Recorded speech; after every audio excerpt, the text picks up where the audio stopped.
On those warm December mornings with the jacaranda blue and the nocia brilliant yellow on the trees, the crimson red callistemon so stark against the green, and the clouds just barely moving on the tiniest of breeze. Mum would be in the kitchen baking mince pies on the range, and on the kitchen table were her brandy plums, the puddings in the oven and the cider in the fridge, and the fruit salad marinating in their bottles full of rum. Then packing them in hampers with the chicken and the pork, potatoes, parsnips, Brussels sprouts, and a pumpkin there as well. Dad would stack the fishing rods and gear, the pots and pans and knives, and there the tents and blankets to blow away the musty smell. On the morning before Christmas Eve, we'd load them in the car. Mum would always say, "Have you packed the kitchen sink?"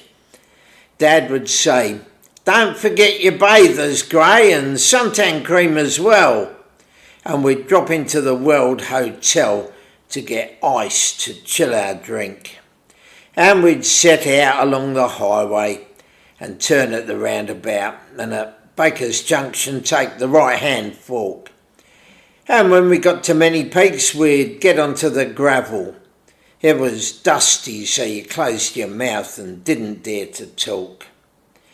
For what seemed like an eternity, we'd travelled down this track, bumping over potholes and hang on really tight, until finally we came over the last rise in the road, and Betty's Beach was always such a cool and welcome sight.